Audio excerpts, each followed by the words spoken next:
会有这本书的诞生啊。我是要站起来吗？你都行。随意。好的，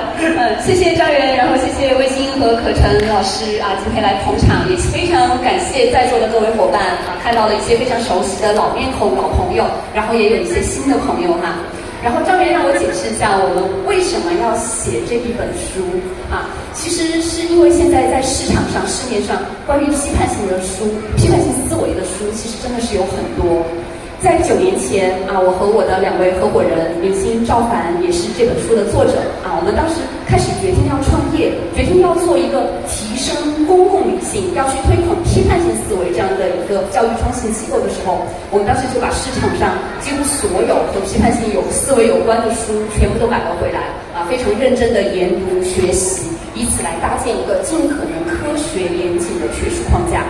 那在当时我们去读这些书的时候啊，就发现了2个非常普遍的问题，并不是说这些书写的不好，而是客观存在的一些局限性。第一个就是大多数关于这种思维方法、批判性思维的书都是非常学术化啊，对普通的读者来说是没有那么友好的。像很多的书啊，它一开篇就讲各种各样不同形式的论证、形式推理、非形式推理、演绎、归纳啊，很多读者一开始就被各种各样的那些符号化的句子啊就被吓跑了。所以怎么把这样的一些学术化的内容可以更低门槛的、更易读的啊、更读者友好的带给我们的受众，是我们在考虑的第一个问题。那第2个问题呢，就是它的距离感。因为最经典的、卖得最好的这些批判性思维的书籍，基本上都是从国外引进的。那书里面读者用到的这些例子，基本上都是在欧美的读者他们的日常生活中、他们的公共讨论当中非常容易见到的例子啊，例如美国的选举啊、总统的辩论、控枪、堕胎、同性婚姻的合法化。当然，这些话题都是非常非常的有意思，非常有挑战性。但是确实，对于一个普通的中国读者来说，还是有一定的距离感的。那我们今天几位嘉宾，我们都是传统的这种媒体人哈，包括我们现在做 C 计划，我自己的身份也是老师啊。我们作为媒体人、作为老师或者作为家长，非常容易的是一种倡导者的思维。我觉得这个东西好，我觉得这个东西重要，我有一套方法，我有一套工具，我希望大家都来学。但是在过去9年，就是我们在创业去做 C 计划、去推广思辨教育的这个过程当中，我觉得带给我自己最重要的是一种用户的视角。我们觉得批判性思维好，但是对于普通的用户来说，我为什么要学这个东西？我在生活当中的痛点啊，我的应用场景究竟是什么？学了这个东西，它到底可以给我带来什么好处？带来什么样的一些感官？带来一些什么样的改变？所以在过去9年，我们整个机构一线教研做的是什么事情呢？就是把西方这一套已经非常成熟的、成体系的、严谨的啊，有很多学术支持的这样一套方法论，结合中国社会、中国普通读者的这种生活当中的场景、语境、真实可能发生的对话，把它尽可能的本土化。所以学会提问这一本书，大家可以看到，我们真的是给大家提供了很多很多的案例，而且是一点都不高大上的案例啊，非常接地气的案例啊。从我们该选什么工作，去哪个城市生活，要不要换一套房子，开会的时候怎么去汇报你的工作，其实都是我们在过去这9年间，在和很多的普通用户打交道的过程当中提炼出来的，会让大家有共鸣、有代入感的这样的一些场景。而且我觉得，因为我们是中国本土的作者，我们生活在这个时空，所以对于当下的很多的社会情绪，我觉得我们也是有很好的把握的。例如像我们这样的一种家庭主义的这样的一个社会啊，父母对孩子过多的期待啊，过多的要求，甚至是过多的控制。那在这样的一种优绩主义的社会之下啊，被社会时钟驱赶，这种内卷的压力，以及相对单一的这种对成功、对价值的判断，很多人身处其中所感到的困惑。其实我们当中的很多的例子，也是在反映着这样的社会情绪。那在这样的社会当中，批判性思维其实就是可以帮助我们去构建一个更加稳定的内核，更好的去面对这样的一个焦躁的社会。所以我们希望这是一本读者友好的、零门槛的、接地气的书，是真正的可以帮助大家把批判性思维的一系列的方法论应用落实到生活当中，用它帮助我们去做出更好的判断，过上一种更好的生活。好，非常感谢来方的一个非常清晰的一个介绍。刚才蓝峰也讲到了，我也在听，就是它实际上不是一个特别新鲜的事物，对吧？西方，如果大家看我们的推荐人，像著名的陈云讲，对吧？他也在深圳做公益，可能很多咱们深圳的朋友也知道陈云讲。那么他就讲到，其实他在美国上学的时候，批判性思维是必修课的，是必须要学习的。那么，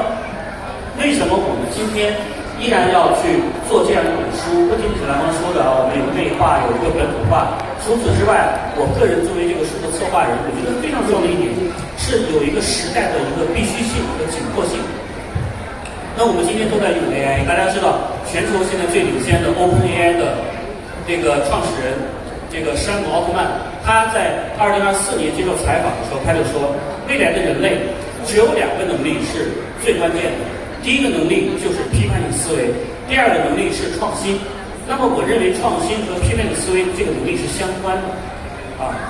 那为什么会把批判性思维作为一个 AI 时代的人类必须守住的，或者我们必须要拥有的一个能力呢？那么今天我们可能就会通过我们的3段的一个问题，我们来拆解。那我们就进入到我们的第一个问题，就是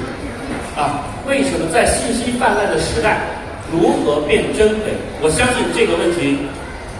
所有人都栽到过这个辨真伪的坑里啊。所以我们首先请这个有据专门做这个新闻事实核查的魏星老师给我们来分享。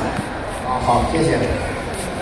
谈到这个话题之前，我们可以先做个小小的民调啊。刚才说很多人都掉过这个坑，其实我自己也掉过这个坑。我们在场我们在场曾经在朋友圈或者微信群里面转发过，后来被证明是假的信息的，大家举一下手好不好？OK， 看来这个密度还是很高的，其实很正常，我觉得，因为每一个人都不敢说他100%的。你不发朋友圈不就得了？拥有或者。那你为什么要发朋友圈？现在的问题其实就是怎么办？对，我朋友圈里什么小孩啊，这些吃什么东西，为什么要让别人知道呢？让我觉得印象很深。那第一步其实就是我们要弄清楚是什么，然后才是评估它怎么样，然后问为什么，然后是怎么办。对，所以呢，大家会发现是什么其实是讨论一切问题的前提和基础。对，那么我有幸在过去5年里面呢，就是做了一些小小的事实核查的工作。如果说能够有一些经验跟大家分享的话，我觉得可能首先就大家一定要有一个质疑的精神，也就是说大家不能过得太舒服，在获得信息这方面，不能过得太舒服，其实有2个含义吧。我觉得第一呢，就是说不能对你接收到的信息照单全收，因为现在大家其实最常见的一个场景，其实打开你的手机，打开你的抖音，打开小红书等等，然后算法会给你推荐，它比你还了解你自己，然后推荐你喜欢的内容，你感兴趣的内容等等。那如果说你觉得哇这样很方便啊，我也不用动脑筋，对吧？还有就是说你的家人、你的亲戚啊，你的那个表姐、你的舅舅，微信群里我跟你分享了一个东西。你说不错，可以看看，因为他是我的表舅，所以呢我信任他，他给我的应该都是真的。OK， 那这样其实是很省力了，但是呢，其实你已经不知不觉的在摄取到大量的垃圾信息，或者说是虚假信息。对，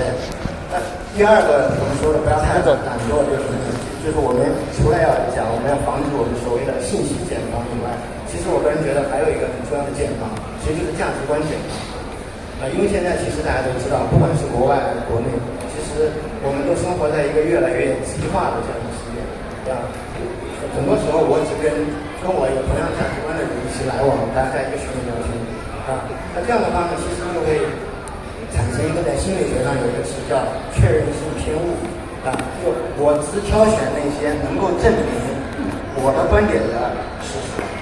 如果有个事实它跟我认为的价值观相悖的话，我就不认为它是事实。对，那长久以来，其实这就阻碍了你获得更全面的事实的方法。对，所以呢，我觉得要获得准确的信息，第一步就是我们不能够就是要求太低，不能放任滞留。对，我们要行动起来。对，虽然说这个付出的精力和时间肯定要很多，但是值得的。对，那第二个呢，其实我觉得就是说要尽可能的找到准确的信源。为什么要加个定语尽可能的呢？其实我觉得在我们当然全球其实都是这个，但是呢，在我们简体中文的这个内容世界里面，找到准确的信源呢，可能就更难一点。对，但是尽管再难，尽管我们现在看到的大部分的信息其实质量都是比较低的，但是呢，还是有一些媒体，绝对不是很多，个别的媒体还是在认真做新闻，还是有一些负责任的自媒体的博主，那么他们在用他们的这个实际行动来做事实核查，来说出准确的事实和基于这个事实的观点。对，所以我们尽量找到核心信源。那么第三呢，我觉得还是要尽量掌握一些简单的工具和方法，就是来辨析这个信息。比如说前段时间，大家可能都注意到了，有一个新闻在抖音上很火，就是一个那个法国小伙，他是说他的祖父吧，有一大批照片，当时二战时候日本侵华的时候，侵华暴行的那个照片。对，然后呢，法国小伙很热心啊，把这些照片拿过来到中国来，要送给我们这个中国人民。对，然后在网上就是大家一片就是这个就感动，就爱国感动。对，然后那个很多媒体也有报道了，就是所谓的主流媒体都在报道这个事情。但后来呢，其实呢有人其实就首先质疑了一下，对吧？他停顿了一下。对，他没有觉得大家都认为这个是真的因为他的立场是 OK 的，是很好的。对，但是呢，那位那个博主他就用了相对来说并不是很复杂的方法，他就去把这个法国小伙拿出的那些照片，把它做了一个简单的，其实只要一步就可以做到了，简单的反向搜索。对，其实发现其中大部分照片都是来自于国外的那个，要么是公开的档案馆，要么是1930年代，比如说上海的《自由西报》，他们当时的记者拍的，可能很难跟他说他的外祖父拍的那些照片联系起来。对，当然我们怀着最大的善意来揣测这个法国小伙的动机啊，但是呢，就是说在基本事实呈现方面，它其实是有问题的，对吧？那这个时候呢，如果我们掌握一点点，对吧？查找图片来源的这样工具的方法，那其实就很容易的能知道这个事情的这个背后的这个奇妙之处。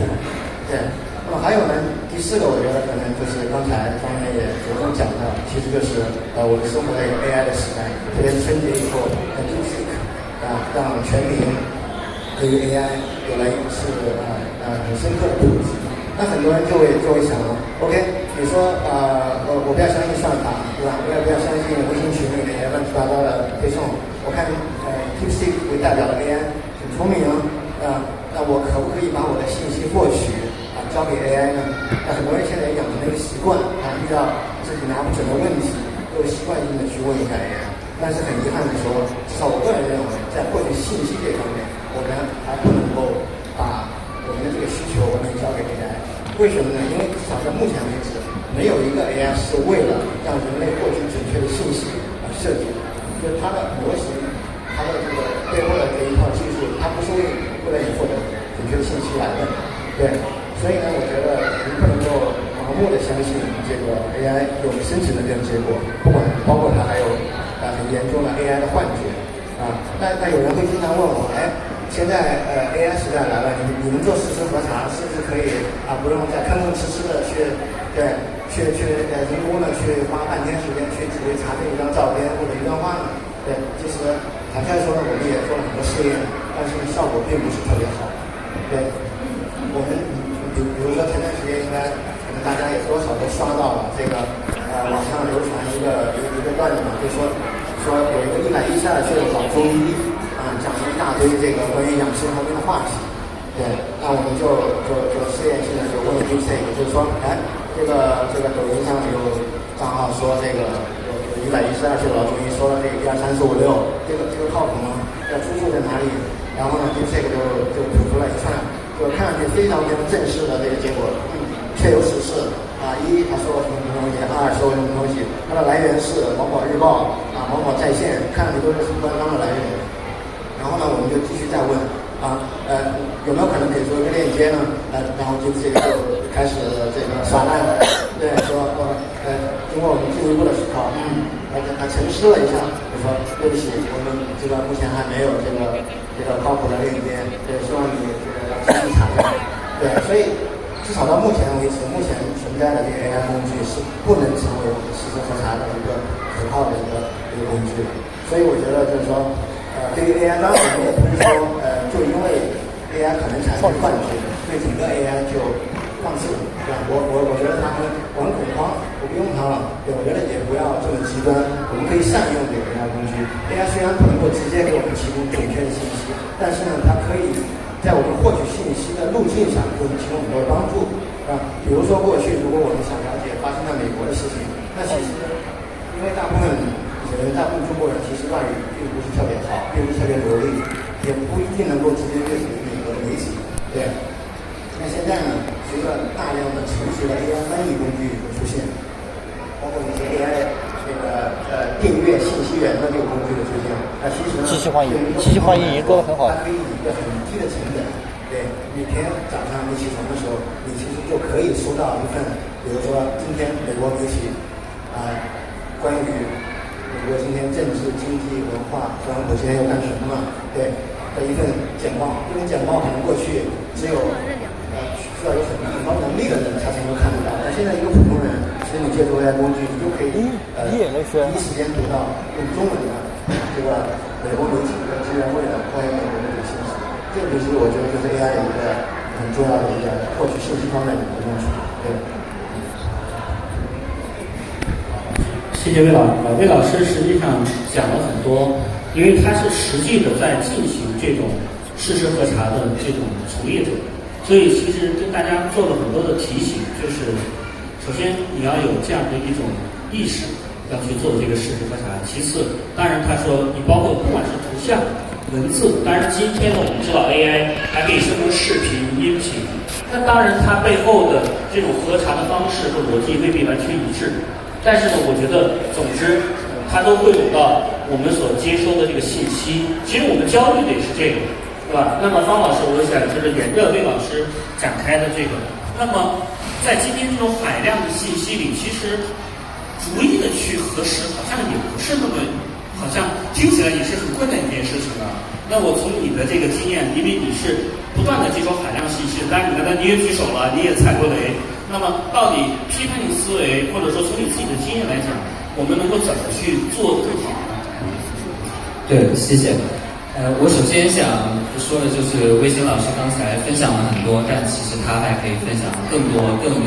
因为他其实编写了一个叫做事实核查手册的这样一个东西。那这个东西是一个免费的 PDF 文件，大家可以在有据的官方网站可以下载到。有据就是有理有据的那个有据。所以就一些具体的技巧，其实大家都可以去学习。其实里面就学习到技巧，比如说怎么把这个法国小伙的这个老照片找到原始的输出，其实真的是很简单的一些技术。然后我想说，确实这个分辨信息的真伪是一个特别难的一个事情。我自己是在香港中文大学教书，我在负责一个叫做新闻学硕士的一个项目。然后申请我们这个硕士的时候呢，最重要的一个申请的一个材料，就是要写一篇小的短文，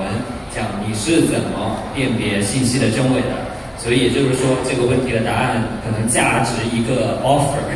价值一个香港中文大学的一个 offer。所以它确实是很难的一个问题。我在这儿给大家提供一个视角吧，就是说我自己很喜欢把信息的获取和吃东西相比较起来，可能因为我自己也很喜欢吃。我作为在香港生活的人，现在北上到了深圳，在参加这个活动之前，先要去吃一顿好的。对，那为什么以吃为这个比喻呢？我觉得是大家很容易理解。我们就说，在我们生活中，谁最可以判断这个食材是好是坏，是新鲜的还是不新鲜的，是这个真的还是假的？去哪里能吃到食材最好的东西？大家可以想一想。可能有人觉得可能是所谓的美食家吧，但是美食家也是一个挺虚的一个概念。那我个人觉得，其实可能有一群人是最适合判断的，他们就是厨师和开餐馆的人，对吧？因为他们完全知道这个行业的内幕。如果说有一些很常见的一些食材，它在不新鲜的时候，一般商店会怎么去处理它，把它卖掉它，对吧？那其实这个厨师还有这个店长完全清楚是怎么回事儿，所以他可能到店里就一下就能看出来，通过菜单呀，通过端上来的菜啊，一下就能判断这个东西到底是好还是坏。所以我们用这个方法从类比到信息的话，其实就是说，在一定程度上，我们几个人刚才都举手了，但是我相信我们几个人相对来说在这方面是比较有心得的，那是因为我们都当过记者。对，因为记者其实就是要不停的去生产信息，对吧？就是要去写内容。那其实，在生产信息的过程中间，就好像后厨在炒菜一样，你就会知道，有时候其实有地方我不是太知道，但是我可以用一个什么技巧把它打一个盲点，对吧？把它蒙混过去，对吧？这个其实你看蓝方笑了，是不？我们其实都知道，其实完全知道，在信息生产过程中间有一些不严谨、不严密，乃至是错误的地方，是怎么样可以被混入文章中间去的。所以那大家可能就说了啊，那你们几个当记者，我们又不是记者，那我们怎么办呢？那我觉得现在这个年代好的就是说，其实对于大家，比如说有了 AI 工具，有了各种各样的工具之后，其实大家生产一点内容真的是非常常见，对吧？可能很多人在座的都有自己的自媒体，然后如果我看到很多小朋友在这里，我觉得对于小朋友来说，其实家长可以鼓励的一个事情就是说，小朋友可以自己做自己的报纸，或者是做自己的一些小的视频内容，或者是一些文章之类的，因为这样他就会知道，你为了要生产这个东西，你就怎么去采集信息，以及你会知道说，如果他想故意生产一个骗人的信息，他可以怎么去做。很多时候我们是了解到了，其实有一些常见的一些骗术，就是生产的人背后的一个目的是什么呢？这个时候，其实我们再去消费的时候，也能有一个更有批判性的一个目光在这里。所以我在这里就给大家这样一个视角，大家可以往这个方向去想一想。对，方老师刚才又从这个生产的这个角度啊，就是我们当然记者也好，编辑也好，出版人也好，我们都在生产内容。但是我们当然知道，我们生产东西是真是假，因为我们有自己的流程。但是很多做假新闻的，他其实也在进行生产。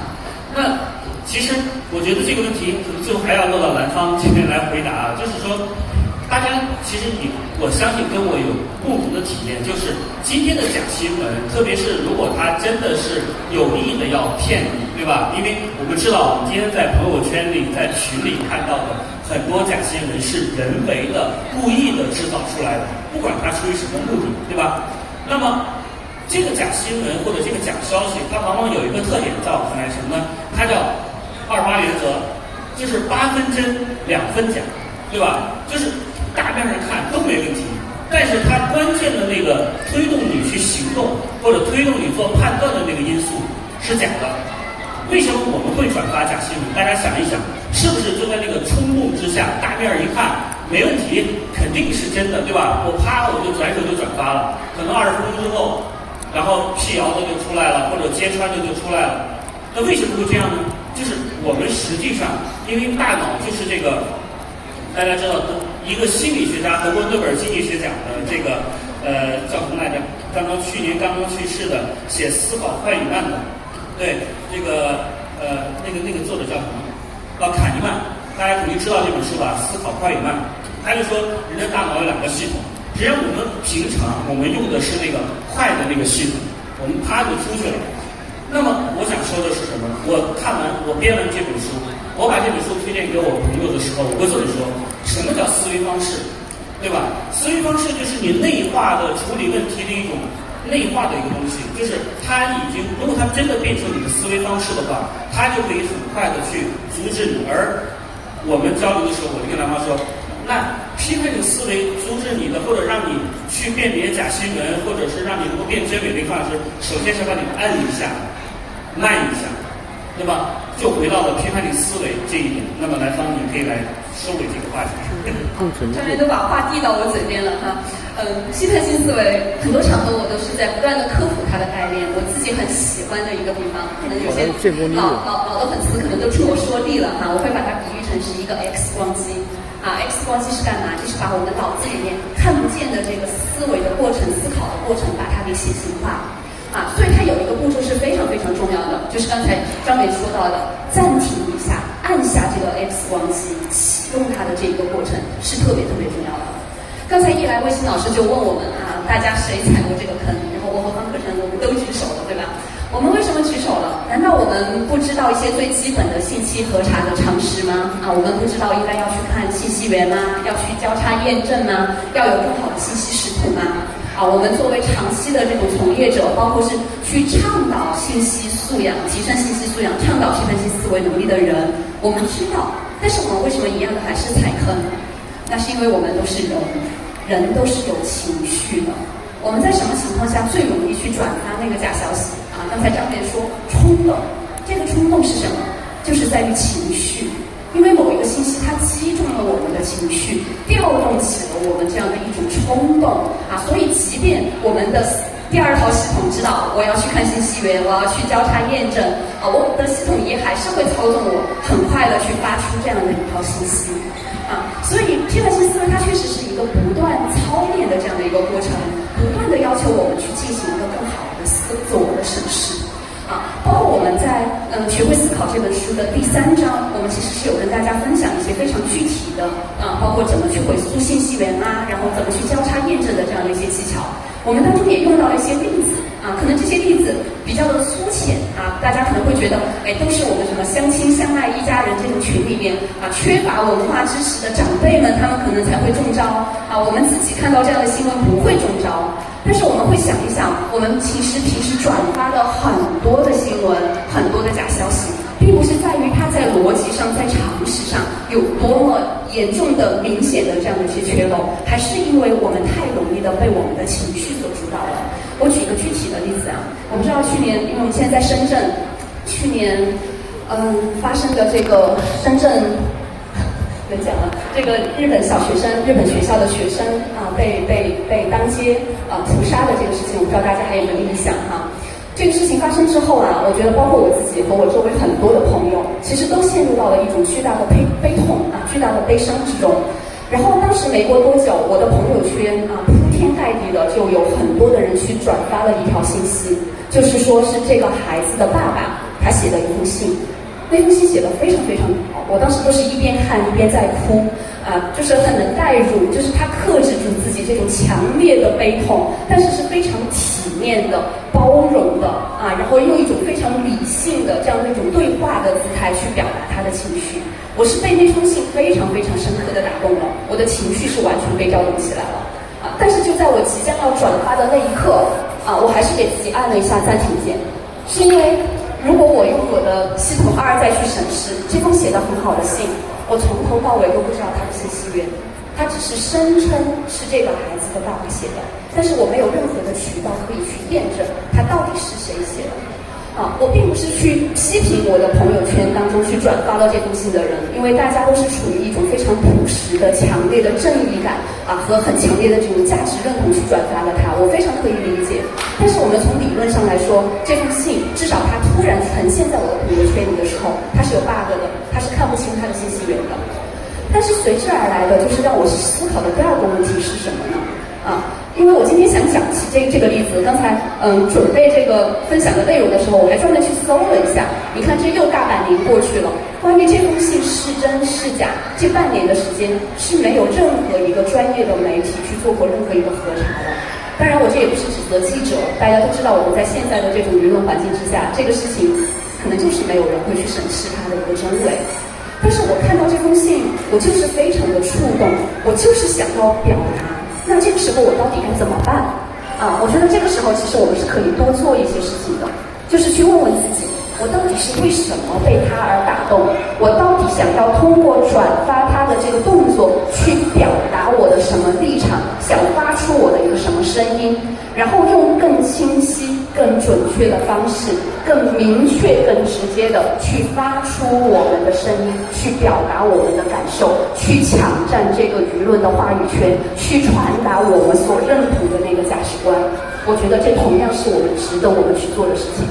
那即便是我实在克制不住，我觉得这封信写得太棒了，我很想转，那我们在转发的时候也可以更严谨一些我可以表达出我对他的一个判断，同时讲到他确实信息源是缺失的，我无从判断他的真伪，但是从这封信当中我看到了一些什么东西，真正打动我的是些什么东西，把我们真正推崇的这些真善美的价值表达出来、传递出来，它同样是非常非常有意义的。对，蓝方这个其实这个演讲的特别好啊，因为让我们看到了卞真伪可能他当然非常在这件事情本身非常重要，但是卞真伪背后是我们的判断，我们的立场，我们要采取的行动。当然了，我们大家都熟知的一句话叫，也不是一句话，3个字叫真善美，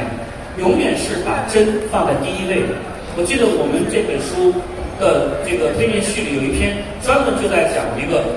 如何创造一个不被撕裂的社会。今天我们大家以前叫什么叫原子人，对吧？每个人都是原子化的，大家都是各过各的，自己想自己的。那么今天在这个 AI 的时代 ，AI 能够快速的通过智能分发的方式把我们进行不同的分类，那么我们可能叫孤岛时代，对吧？我们可能感觉到我有朋友啊，我有志同道合的人呢，但是呢，可能我这个全球就我50个人，但是我50个人很团结，对吧？变成了一个什么呢？孤岛。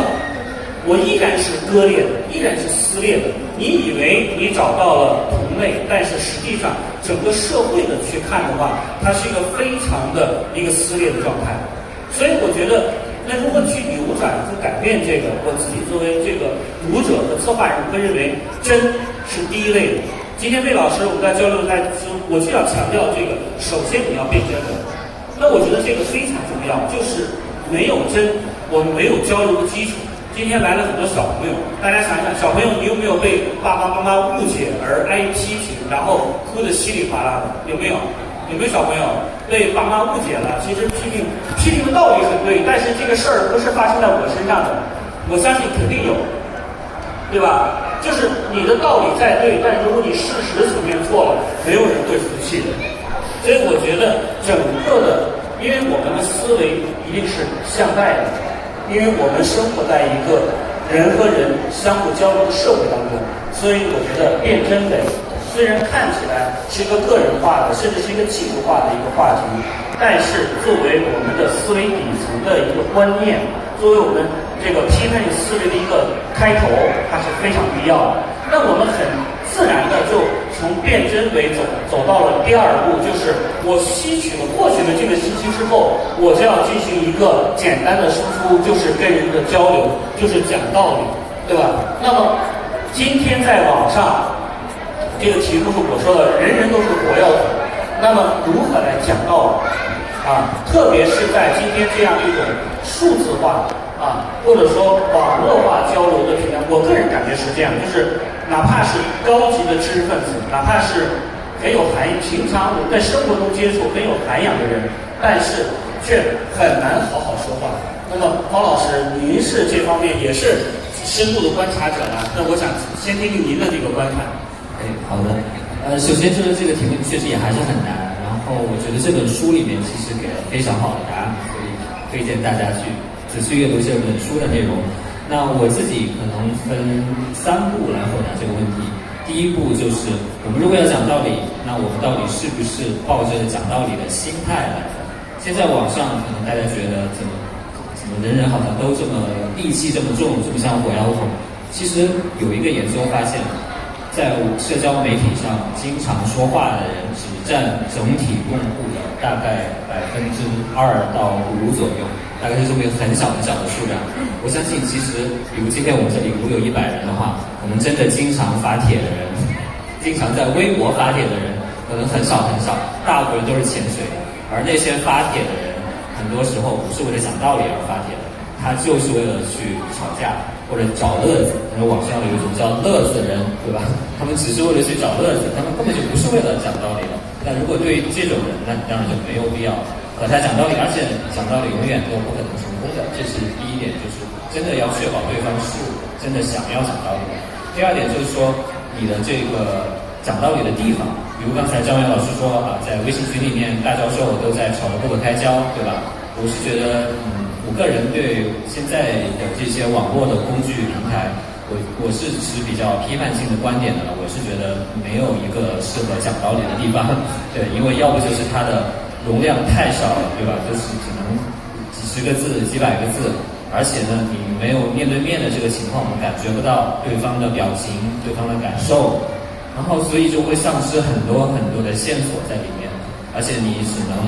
这个发出去之后，能等一段时间，别人然后就仅凭你这一段话就来展开他的想象解读，然后他又回复他的话，所以我觉得不是一个很好的讲道理的地方，所以我还是推荐讲道理还是面对面讲道理比较好一点。所以就是我刚才其实整个就是说第一步啊，就是说我们有没有一个讲道理的条件啊？如果说对方这个人是准备好了讲道理，而且我们有一个很好的讲道理的环境了，那么下一步是什么呢？我觉得还不到真正的讲道理，而是到另外一点，就是刚才兰芳在回答上一个问题说到的这个情绪。因为很多时候我们之所以不能好好的讲道理，是因为我们心里面都憋屈，对吧？就是都有一股情绪在，所以明明对方可能很有逻辑很有道理，但是我们就是不想听。所以我觉得讲道理的时候很重要的第一点，其实就是要去承认认可对方的这个情绪。对方可能很生气，可能是火药桶，可能很失望，可能很愤怒怎么样的，但是呢，也许他背后你觉得他逻辑上不成立，但是他至少现在有这么这种感受，这种感受不可能是从天而降的，他背后一定是有原因的。所以我觉得首先让只有情绪的这个，比如说你要讲道理的对象，能够感受到说，你的情绪是被看见的。我觉得可能家长对小朋友可能也是这样的一个道理吧，就是小朋友觉得说，你真的是不会觉得我是无理取闹的，我伤心，我愤怒，我肯定是背后是有原因的。那我觉得这种情感上的认可，可能是比这种逻辑上的这个说理反而是更重要，或者至少是这个问题你需要先解决了，才能进入到说，你再去进行这个逻辑上的这个推理和分析当中去。那所以前面是前面我说了2个大步，那最后我可能就觉得是说，如果前面都解决了这个有好的讲道理的地方，有这种讲道理的心态，然后呢情感也被看见了，那下一步可能才是说，我们接下来就可以认真的。我觉得不是去说服，我觉得有时候大家会把讲道理变成说服，因为那就是讲道理就是我有道理，你得听我讲，对吧？但其实讲道理它更多的是一个互相沟通理解的过程，我觉得这种双向性才是讲道理的这个实质，对吧？其实就是说我要逐渐理解你的想法从哪里来的，同时也让你理解说我的想法从哪里来的，那它最终肯定不是你完全接受我的道理，对吧？也不是我完全接受你的道理，而是最终的结果就是我们都互相理解了一点对方。我觉得其实讲道理也就成功了，因为我自己做很多这个传播学上的研究，其实传播学上这个叫 persuasion 是一个很新的一个研究话题。那许多的这个学者做了大量的研究之后，就发现结果是什么呢？就是说服是不可能的，就基本上是很难，至少不是这个，至少它是水滴石穿一样，需要长久的努力接触才可能达成的一个事情。所以我觉得讲道理，它不是为了100%的说服别人，它其实是为了更好的相互的这种理解。我觉得方老师刚才说的这个太重要了，就是到底什么是讲道理，对吧？就是我们经常可能是说，让我好好给你讲道理，对吧？其实想说的是说，你好好听听我这个道理，我这是对的，你是错的，对吧？我们往往是，但是方老师说的说，讲道理是什么？讲出来我内心里认可的这个道理，把我的逻辑呈现给你，对吧？当然，当我们这么做的时候，我认为本身就是对对方的一种尊重，因为我有我的逻辑，潜台词是说你有你的逻辑，对吧？那么魏老师，您对这方面有什么想法？其实刚才大家聊到讲道理这3个字，其实它是一个很口语化的一个词，用了很多。但现在大家会发现，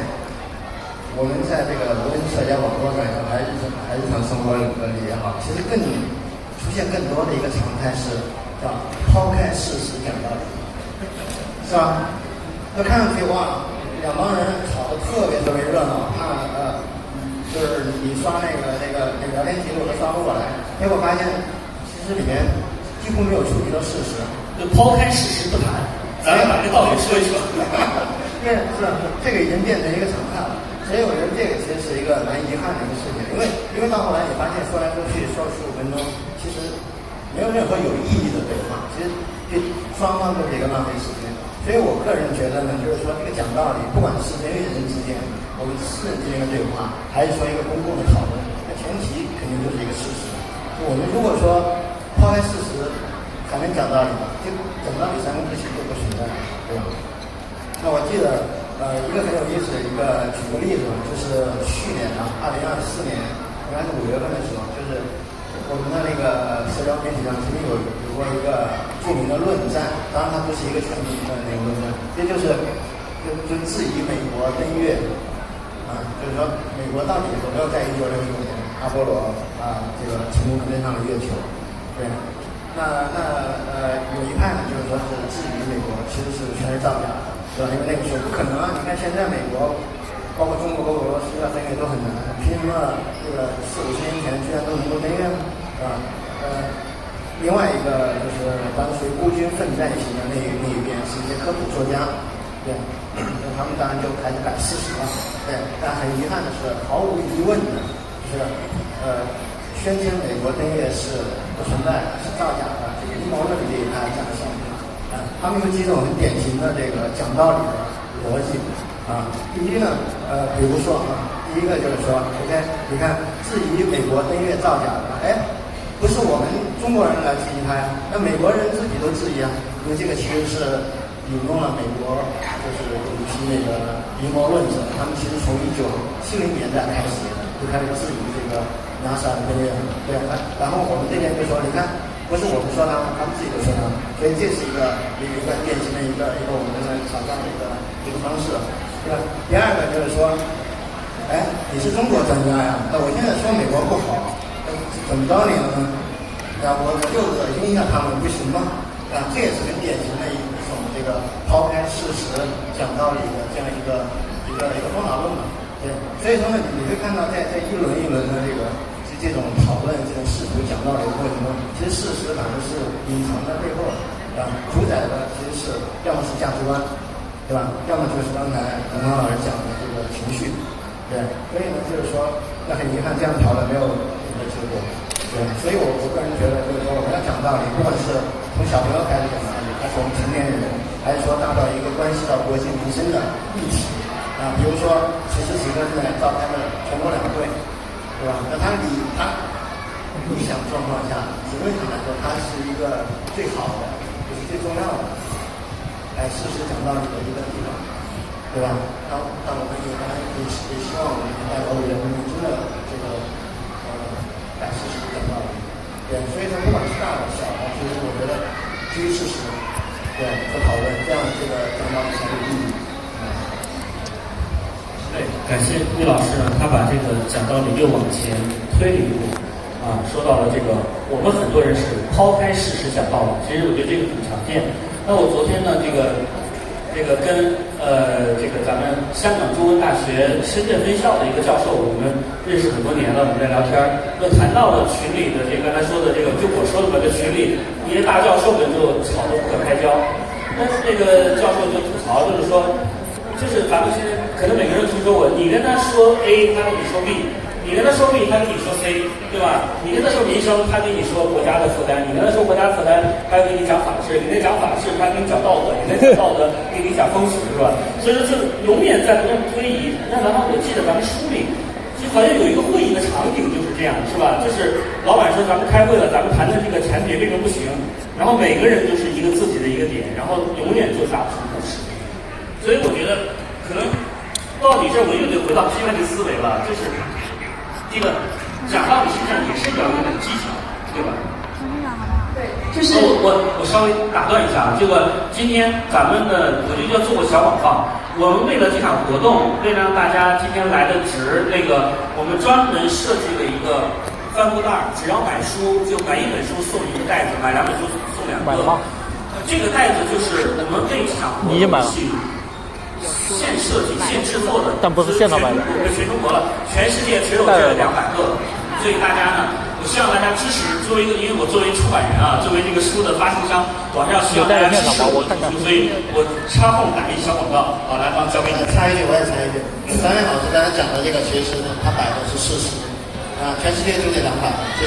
这是个事实对，就是刚张元递给我的话头是讲理这件事情跟批判性